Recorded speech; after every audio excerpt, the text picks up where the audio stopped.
Everyone, I would like you to meet my guest, very first guest of Kate's Corner, Debbie. Hello. So, Debbie, can you tell us about your Comic-Con experience? Yeah, I hadn't been before. It was pretty scary. Didn't know what to expect. It wasn't anything that I had expected, so that's good, I guess. I hadn't been before. It was pretty scary. I'm not a massive comic nerd, so, you know, I was a bit worried that I'd be some kind of imposter or something. But it was pretty exciting. Some things I saw that I hadn't heard about before, but were pretty cool. Oz looks awesome. Looking forward to seeing that. Yes, I agree. Wreck-It Ralph, that's pretty cool. Love Agree video again, games. yes. Elysium, what the hell was that? Yeah, oh my god. So I so had no much idea, excitement for that but movie. Yeah, it's going to be awesome. Hearing Matt Damon and Jodie Foster talking about it was crazy. And covering in poo. Yeah, well, I try not to think about that part. Pacific Rim, of course, looks awesome. The Campaign, not really a fan of Will Ferrell. But it's going to be... But, no, you respect my future husband, laughing okay? the whole time. You're going to have to start liking him because I'm going to Yeah, marry him, I know. so...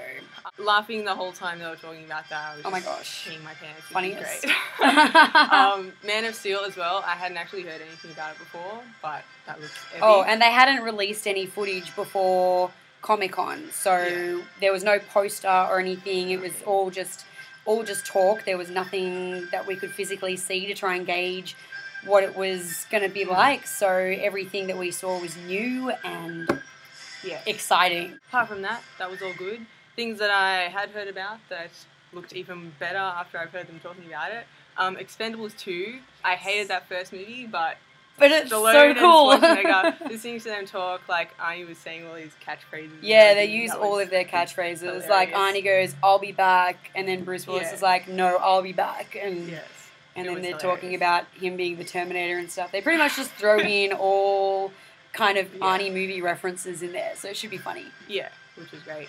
Community, which I saw, you didn't. Mm-hmm. Tell us about that. Yes, well, for anyone who doesn't know, that's one of my favourite shows of all time, pretty much. They had 5 of the cast there, Chevy Chase, and Donald Glover wasn't there, unfortunately. I'm sure they're too rich and famous to be sparing time for us. I don't know, Sylvester Stallone and the Governor can show up. Yeah, well, anyways. Setting the bar. But that was good. There was a lot of spoilers they talked about, so I won't go into that because obviously people don't want to know spoilers. But Spoiler they alert. did, one thing I will say, they did mention the possibility that if the students aren't all in school, there is a possibility the show can still continue. Ooh. So that was a good thing, I guess. Really loved hearing about Danny Pudi, who plays Arbed on the show. Pretty much that's just him. He is the character. How he is. So, which I thought he was putting on some kind of thing in the show, but that's interesting to hear. Apart from that, Looper.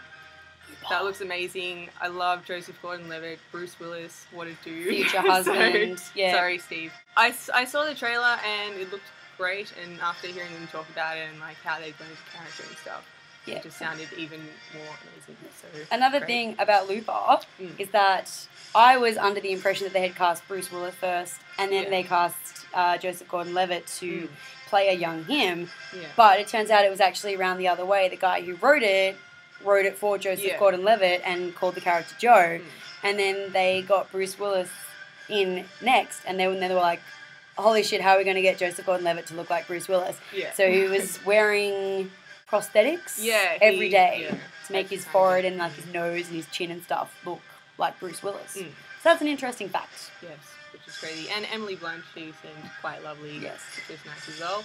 Apart from that, Hobbit was also amazing.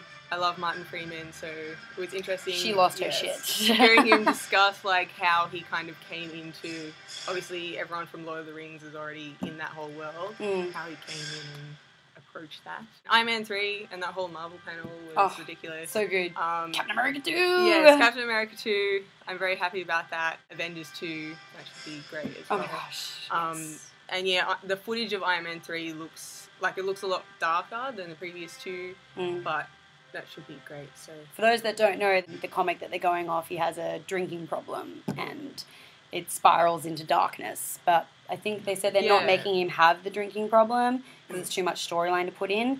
But they're still using the main story. Like he's probably just going to come home and have a martini or something. And the old Downey J, that was nice having him kind of my husband. Past. Yes. I know he's already married, but whatever. Things change. He did make an interesting comment that his wife doesn't like when he is filming an Iron Man because he gets he becomes Tony Stark. He turns into an asshole. So what was your biggest regret of Comic-Con? Biggest regret would have to be not getting a photo of Batman at Pinkberry. That is also my biggest regret. You got to understand, this guy's chin, if you imagine like the whole bat face thing, his chin was chiseled. like Christian Bale's chin. That's gorgeous. Why it was so scary. We were in love with him because he looked like Batman. Like, he wasn't just a guy in a Batman suit. He looked like he could have been Christian Bale. There were other guys wearing, like, pretty much the same suit, but they had, like, you know, stubble or just looked a bit weird. Yeah, or, it's like that's you know, you guy could tell that they were, like, suit. Asian or Mexican or something. And this guy was Christian Bale. Yeah. Like, he could have been there totally incognito and no one would have known. I think that was also my biggest disappointment. Yes. Not sitting down next to him and just being like, hey, Batman, can I share your table with you and have Pinkberry with you? Because, like, the way that he was like this, he was just like... He was just like, checking on his phone. He was just such a man about it, like Batman in his time off. Do you have anything further you'd like to add to the fans of Kate's Corner? Hello, fans of Kate's Corner.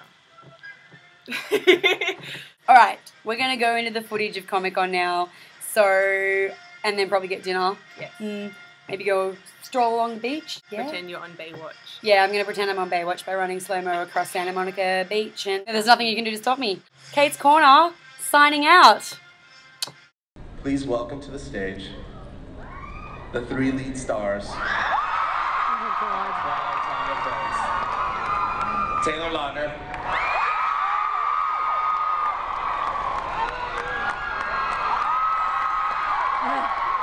Oh, Lord.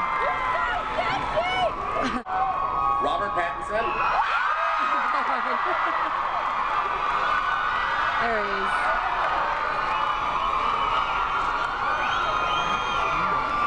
Kristen Stewart.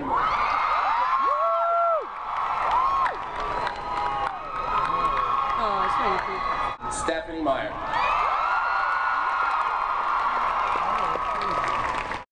Hi guys, we're here outside Hall H at Comic-Con, the Comic-Con, and we just wanted to show you a little bit of the grueling things that we have to go through in order to get into the queue. So I'd like to point you in the direction over that way. Over there is the start of the queue. This here is Hall H, where we just came out of. Spent 15 hours here today, and we're gonna go take a walk and show you where the queue ended up and where we were just to get into this goddamn place.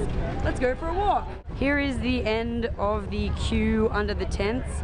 That area alone holds probably about 8,000 people or so. I don't know who that is.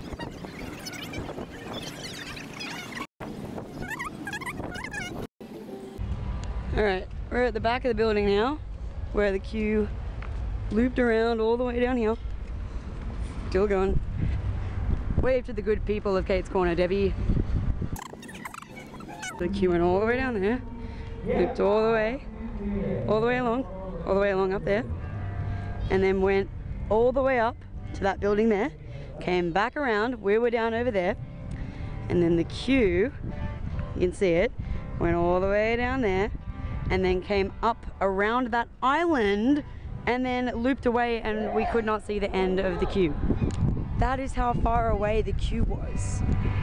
Bonkers. So this is San Diego. Yeah!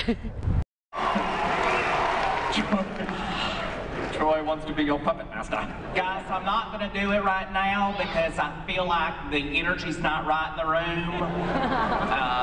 And Troy looks like a Rachel Maddow, so I don't really feel. First of all, Troy, I want to thank you for your question, and I really appreciate you coming down to Comic-Con here. It's my first time. I really enjoy it here. The people of San Diego are full of such life, and they're so friendly. And I'm ironically a huge fan of Rachel Maddow's as well, so it's really great to meet you. Rachel. You're shorter than I thought you'd be in person. Alright, so we are here at Comic-Con and we're in the exhibit hall. It's the last day of Comic-Con. We thought we'd take you around and have a look so you can see just exactly what we've been dealing with for the last few days. It's really busy, so let's go for a walk.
The exhibition hall, or at least part of it. We're not going to keep walking because we've just done the entire length of the thing. So now we're going to go get some lunch, but I hope you've enjoyed checking out a little bit of the Comic-Con exhibition hall.